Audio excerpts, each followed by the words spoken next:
Chapter 11. Life moved along for Melody and Richard as they got their loan. After Richard started a new job at a woodworking business, they gradually built up their own house in the country, outside of a little town called Moonset. Their parents lived in a nearby town of Woven. They generously took turns taking the couple and baby Christian under their roof, until the basement of their first house was livable. After finishing the house enough to live in, life continued on routinely with work and parenting. Melody had adjusted to spending most of the day alone parenting their son. One sunny summer day, she was walking down the main street of Woven when a poster caught her eye in the window of a local bookstore. It advertised a country western singer named Penny Lee, who was going to have a concert in the local high school. It looked like a good opportunity for an evening out. So Melody decided to call her friend Brenda and invite her along. She instinctively knew Richard would not be interested. "Sure, Melody, I can come to the concert with you. It sounds like fun," said Brenda. "Great, I will meet you up there about 15 minutes early." Melody hung up the phone with a smile. Boy, the audio-visual room sure hadn't changed much since high school, Brenda commented as the two women found their seats for the Penny Lee concert. "Would you like to go for coffee after it's over?" she added. "Sounds like a good plan." Melody turned her attention to the stage area, where the lights were dimming for the start of the show. She had left her baby with her mom as Richard was working late at the shop. It was a rare treat to have an evening out like this. The curtains parted, while a beautiful blonde woman strolled out onto the center stage. She was wearing a cowgirl outfit, which sported a white leather fringed jacket and matching boots, topped off with a sassy white 10-gallon hat. "Well, hello, y'all," Penny drawled her southern accent. "My name is Penny Lee, and I'm here to sing you my songs this evening and tell you my story."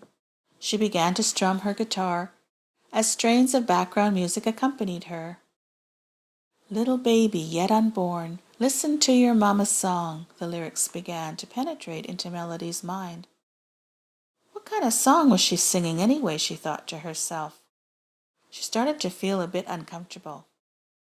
Hey, I thought this was going to be entertainment, not preaching. Her thoughts swirled in her head. Yet she and Brenda stayed glued to their seats, listening with about 200 others. It turned out that Penny Lee had some big story to tell. It definitely involved preaching. After a while, there were wall-sized photo slides behind her as she sang. She sang a story about going to the grave of a little child. It was such a sad song. Melody felt tears prick her eyes. "I'm sure many of you are wondering why I wrote songs like these," Penny Lee began to explain. "These sad tunes about the lives of little babies before and after their births. I wrote them because they are a reflection of what happened to me in my own life. It was about 10 years ago that I found myself pregnant, when I had not planned to be. In fact, I was not married, and you can imagine the shame that I felt. So I made a decision to have an abortion to end the problem.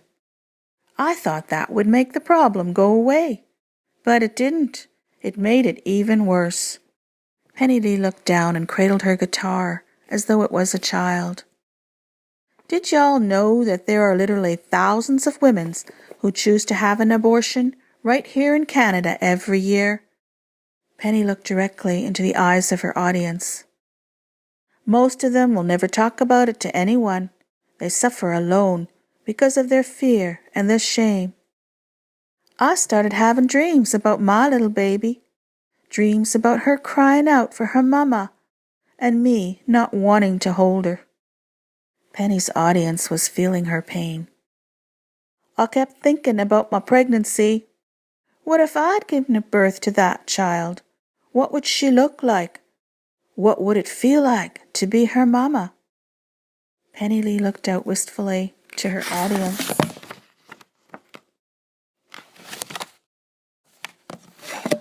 "After some time, I did some research about what kind of abortion I'd had.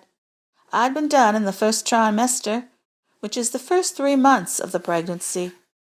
I found out that it was called a therapeutic abortion, except there wasn't anything therapeutic about it, because the tiny wee babe had to be torn apart, limb from limb, to accomplish it. Some people seemed to be uncomfortable at this point, Melody thought. She, too, was feeling the shock of the words, registered deep inside her heart. Penny continued. It was so awful to learn the truth about what I had done to my own flesh and blood. Yet it was also healing in some strange kind of way. I began to cry out to God for help, and He came through for me. I started to read the Bible, and I found lots of words that helped me understand myself better and helped me to get to know Him. Words like, even if your father and your mother forsake you, I never will. And words like, I knew you even before you were born. I began to realize that if I told God how sorry I was for what I'd done, having that abortion, that He promised He would forgive me. I also saw in the Bible that the human soul is eternal, that God puts His Spirit in us at our conception.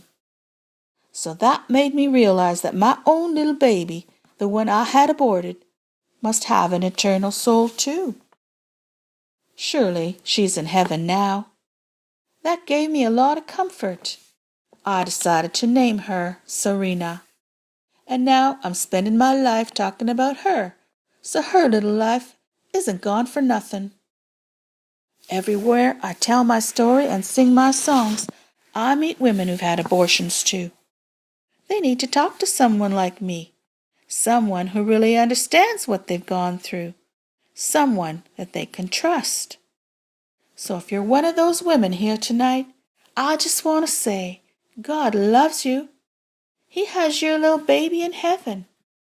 If you choose to give your life over to Him, you will see your child one day. Penny finished. Picking up her guitar, Penny sang another song. Melody didn't hear the lyrics because her eyes were too full of tears. Brenda sensed that something was wrong with her friend, but she didn't want to pry. After the concert was over and the lights came up, the two women picked up their purses and got up to leave. Outside the audio-visual room, there was a display table set up.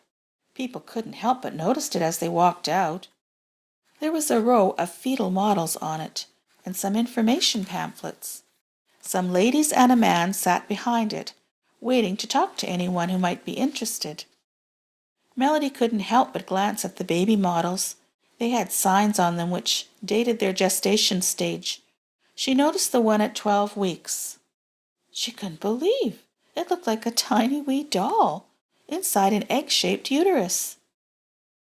And she remembered she had been between 11 to 13 weeks along in her pregnancy when...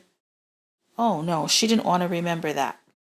She hurried to the ladies' room and closed the stall door in front of her. Brenda had followed her friend to the ladies' room.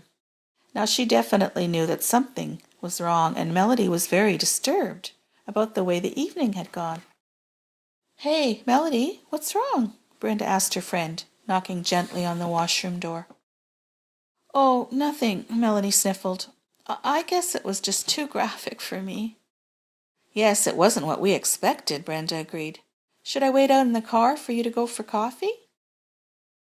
I really don't feel well, Brenda. My stomach is kind of upset. Could we take a rain check on that coffee? Melody managed to say. Sure, that's okay. Tom will be glad if I get home early to help put the kids to bed. Will you be all right going home alone? Brenda was understanding. Oh, sure, I'll be fine, Melody gratefully replied. Thanks for coming out with me. I'll call you tomorrow. Melody sat on the toilet stool, twisting a wet Kleenex in her hands. She looked down, and then the painful memory flashed across her mind. She didn't want to think about that any more. I thought you already forgave me, God. Her thoughts were in anguish in her soul. Why do I have to remember? Tears flowed again. Melody had remained in the ladies' room for some time. until she felt composed enough. Then she emerged, and she saw that nearly everyone had gone. There were only 2 women at the display table packing things up. Taking a deep breath, Melody walked over to them. "Hi," one of the women acknowledged her presence. "Can I help you?" She smiled reassuringly. "Oh, I noticed that you have a group called Life is Precious," Melody answered. "What do you do?" "We're a pro-life group right here in town. We meet once a month for educational purposes. We do what we can to get the message about abortion out and how it hurts women and men and children. We also share about how God wants to heal the brokenhearted. We sponsor this concert tonight with Penny Lee. Here's our brochure." The lady handed Melody a pamphlet. "Our meeting is a week from Monday, if you would like to come," she finished. "Oh, thank you." Melody looked down at the brochure and slowly walked away. After experiencing that emotional night, Melody couldn't stop thinking about what she had learned from Penny Lee. She would look down at the sweet face of her young son Christian and simply could not imagine life without him. Yet she realized now that a baby, just like him, had been lost to an abortion. She herself had made that decision. It was then that she made the decision to begin attending the Life is Precious group meetings. Melody did not share her personal story with the group. It was her personal story, and she couldn't trust it to anyone, even people like this who cared. Each month she would sit around a big table with 8 other men and women. They would go over the latest information concerning abortion, methods of abortion, statistics of abortion in Canada and the United States, post-abortion syndrome, physical and emotional risks from the surgery, etc. She was constantly faced with its reality. Melody longed to make a difference. She wanted to do something to make up for her guilt in having taken the life of her own child. One day a letter was read at the meeting which invited those who were attending to a seminar in the city of Winnipeg hosted by a group called Pregnancy Distress Services.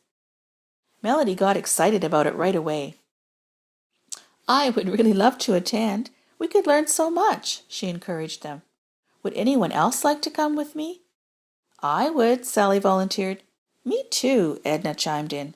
"We will bring a report to the next meeting." Everyone agreed it was a good idea. It was settled that the 3 of them would attend the weekend seminar.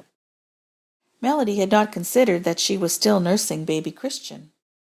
When she did, she decided that he could manage with a sippy cup and a bottle for 2 nights.